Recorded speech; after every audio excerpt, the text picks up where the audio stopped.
Welcome to Shantalakshmi IAS Academy Prelims Punch 2021 series.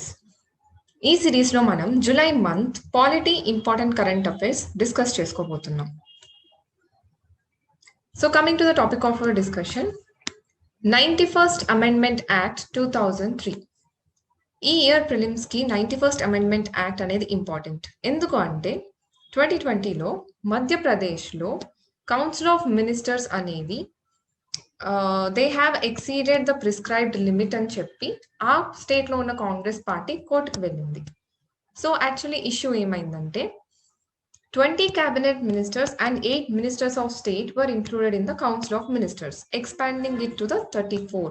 మరి actually ఎంత ఉండాలి కౌన్సిల్ ఆఫ్ మినిస్టర్స్ వాళ్ళ స్ట్రెంగ్త్ అంటే ఇట్ షుడ్ నాట్ ఎక్సీడ్ 30, కానీ ఆ స్ట్రెంగ్త్ అనేది 34 అయ్యింది. సో వాళ్ళకి ఇచ్చిన లిమిట్, కౌన్సిల్ ఆఫ్ మినిస్టర్స్ కి ఇచ్చిన లిమిట్ అనేది ఎక్సీడ్ అయ్యారు కాబట్టి అది కరెక్ట్ కాదు అని చెప్పి కాంగ్రెస్ కోర్టుకి వెళ్ళింది.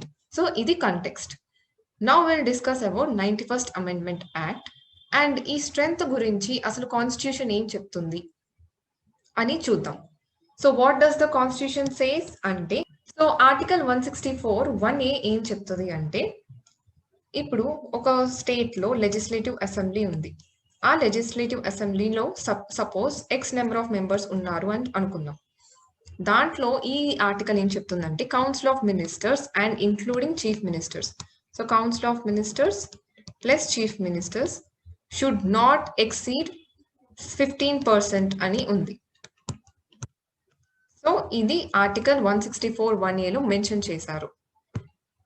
నెక్స్ట్ దీనికి ఎక్సెప్షన్ ఏంటంటే council of ministers plus chief minister shall not be less than 12. అంటే ఇండైరెక్ట్ గా మినిమం లిమిట్ చెప్పినట్టే కదా, 12 కి తగ్గకూడదు కానీ 15% కి కూడా ఎక్కువ ఎక్సీడ్ అవ్వకూడదు. సో ఒక లెజిస్లేటివ్ అసెంబ్లీలో council of ministers and chief ministers should not exceed the limit of 15% and at the same time should not be less than 12.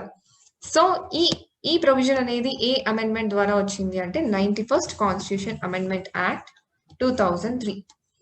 అసలు ఫస్ట్ ఇలాంటి ప్రొవిజన్ తీసుకురావడానికి ఏంటి రీజన్ అంటే, ఎందుకంటే దీనికి ముందు ప్రయర్ గా ఒక లెజిస్లేటివ్ అసెంబ్లీలో ఒక పొలిటికల్ పార్టీ గెలుస్తుంది కదా, ఒక మెజారిటీ పార్టీ అనేది. సో ఈ లిమిట్ లేనప్పుడు ఏమైంది అంటే వాళ్ళకి నచ్చిన వాళ్ళకి ఈ ఇష్టం వచ్చిన పోస్ట్ అనేది ఇచ్చేశారు. ఆ పోస్ట్ అవసరం ఉన్నా లేకపోయినా కూడా కొత్త పోస్ట్ అనేది తీసుకొచ్చారు. సో దానివల్ల అడ్మినిస్ట్రేషన్ అనేది కరెక్ట్ గా అవ్వదు, దానివల్ల పరిపాలన అనేది సరిగ్గా అవ్వదు అని చెప్పి 91st కాన్స్టిట్యూషన్ అమెండ్మెంట్ యాక్ట్ అనేది తీసుకొచ్చారు, which mentioned about this limit. So ఈ ప్రొవిజనే కాకుండా ఇంకేం ప్రొవిజన్స్ ఇచ్చాయి 91st అమెండ్మెంట్ యాక్ట్ అనేది చూద్దాం. ఇది 164(1)A deals with state council of ministers. Next centre దగ్గర కూడా ఇలాంటి ప్రొవిజన్ అనేది ఇంక్లూడ్ చేశారు. అది ఏ ఆర్టికల్ కింద వస్తుంది అంటే ఆర్టికల్ 75(1)A కింద. దీంట్లో కూడా prime minister and central of council of minister shall not exceed 15% of the total strength of the Lok Sabha అని ఇచ్చారు. కానీ ఈ ఆర్టికల్ కి అండ్ ఈ ఆర్టికల్ కి డిఫరెన్స్ ఏంటంటే ఇక్కడ దీనికి ఎక్సెప్షన్ అనేది ఇచ్చారు కదా, that chief ministers and council of ministers should not be less than 12 అని. అలాంటి ఎక్సెప్షన్ అనేది సెంటర్ కి లేదు, ఓన్లీ 15% ఎక్సీడ్ అవ్వకూడదు అని మాత్రమే మెన్షన్ చేశారు. ఓకే, ఓవరాల్ గా 91st అమెండ్మెంట్ యాక్ట్ అనేది ఏం తీసుకొచ్చింది అంటే ఏ థింగ్స్ డీల్ చేసిందంటే, ఒకటి కౌన్సిల్ ఆఫ్ మినిస్టర్స్ యొక్క లిమిట్ గురించి డీల్ చేసింది. Second thing, it also dealt with defection and disqualification. Okay, so disqualification regarding ఏం చేసిందంటే అదే ఆర్టికల్ 75లో సెంటర్ కి సంబంధించి చెప్పుకుంటే 1(B)లో ఏం యాడ్ చేసింది. ఒకటి మనం ప్రీవియస్ వీడియోస్ లో defection, anti defection law 10th schedule గురించి చదువుకున్నాం. దాంట్లో ప్రొవిజన్స్ ఇచ్చారు. దేని గురించి అంటే members of the parliament disqualification గురించి దాంట్లో మెన్షన్ చేశారు. ఆర్టికల్ 75(1)B)లో ఏం చెప్పారంటే ఎవరైతే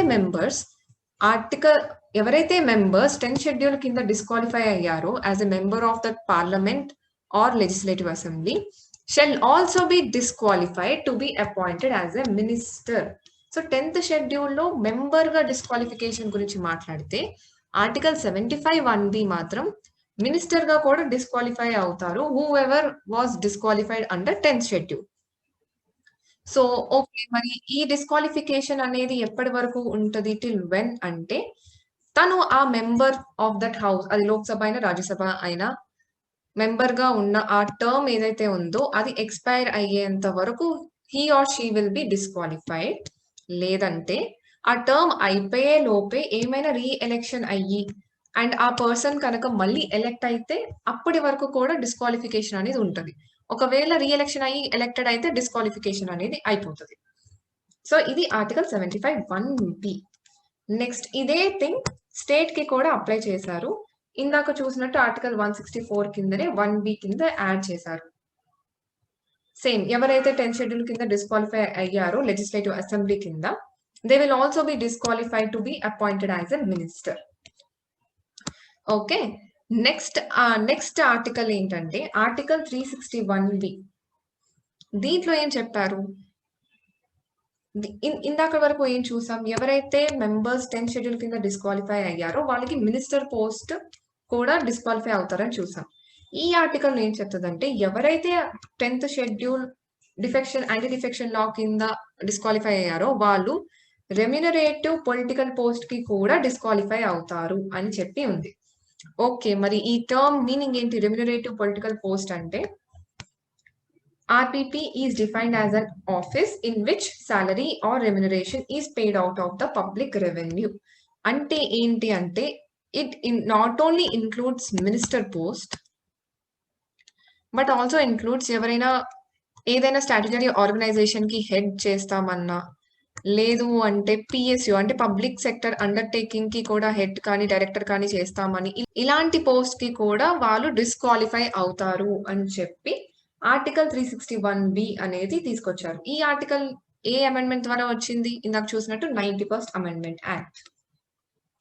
and remember remunerative political post అనే డెఫినిషన్ కాన్స్టిట్యూషన్ లో ఈ ఆర్టికల్ కిందనే ఉంది. Okay. So this is all about 91st amendment act 2003. దీని మీద మనకి యూపీఎస్సీలో క్వెషన్స్ ఎట్లా వస్తాయంటే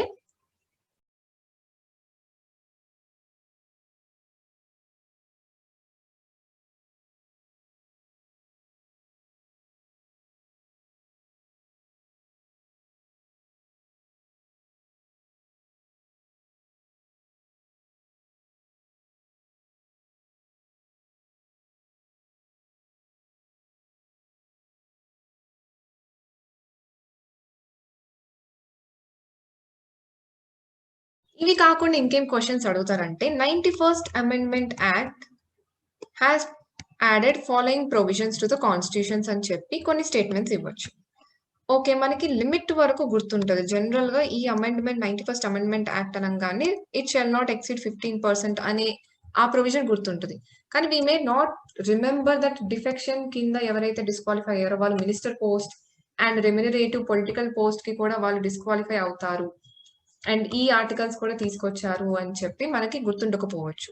కానీ సమ్‌టైమ్స్ యూపీఎస్సీలో ఇలాంటి ప్రొవిజన్స్ కూడా ఇచ్చి క్వెషన్స్ అడిగే ఛాన్స్ ఉంది. So remember along with the limit to the Council of Ministers, they have 91st Amendment Act also dealt with disqualification. So this is all about 91st Amendment Act 2003.